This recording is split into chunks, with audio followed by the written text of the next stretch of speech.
Barınak assalamualaikum dostlar. Orozonun akıp günleri kaldı.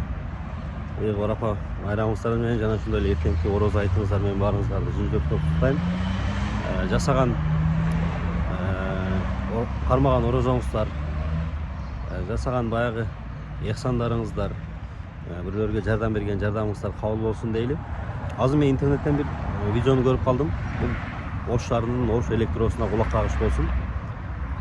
Чынында эле мен деле түшүнбөй билбей турам, бирок видеолор менен чыгарып атат интернетке тарап. Мынау Өзбекстан менен Кыргызстандын чегарасында баягы Абу Сахинин ишканасына Кыргызстан тараптан тартылган электр энергиясы боюнча. Жана ошону баягы автор тартып аткан автор бул мыйзамсыз деп атат. Ошол эле учурда өзүбүздө свет жетпей, күндө свет өчүп ушундай болуп аткан убакыт ал чындык. Барыбыз эле мына Ош шаарында жашагандар билет. Күндө күн санап сааттап кээде эртеден кечке чейин светтер өчөт. Кээде маалымат жок, маалымат бербей туруп өчүрүп коет. Мындай билдирүү бербей элечи. Анан эми мына азыр өзүңүздөр жакшы билесиздер, бул суу, свет деген бул аба менен сууда керек нерсе. Айрыкча мына бизнес менен алектенгендер үчүн азыр баары шаарыбыз мындай ишти алдыга жылдырайлы, иштейли, бизнес кылайлы деген жарандарыбыз аябай көп ишкерлерибиз. Алар ошол эле учурда светтин деле акчасын төлөйт, бюджетке деле акча түшүрүп атат. Ошондой. Эми Ош электро эгерде бул видеону көрүп калган болсо, сөзсүз түрдө өздөрүнүн расмий баракчасынан маалымат берип коюшу керек деп ойлойм. Сиздер дагы эгерде ошондой ойлой турган болсоңуздар, лайктан басып, комментарийлер жазып, видеону бөлүшүп коюңуздар. Ош электронун жообун алайлы.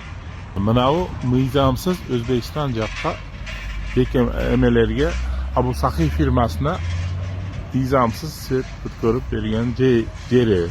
Мына Өзбекстан таможнясына артты. Мына биздики Кыргызстан таможнясы достуктагы таможняда. Ошо мыйзамсыз Өзбекстан жакка свет берилген.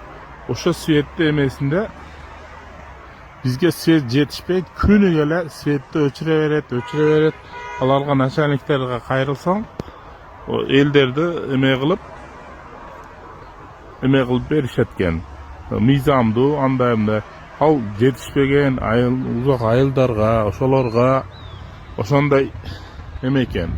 Полный күнү келе авария болуп, биз жакта постоянно эле свет болбойт да. Мисалы үчүн жумасына бир жолу саат 9-дан 5-ке чейин өчүрөт. Күнүгө 2-3 жолу 3 саат, 2 сааттан свет өчүрөт. Телефонубузга сообщение келет. Западный рейсте перегруз деп туруп. Ал перегруз болсо элге свет жетишпесе, неге бул нелегальный кылып начальниктер ошо сатат. Мурдакы Ош электронун директору азыр иштен кетти деп атышат. Ремонтный бригадалар ошентип атат.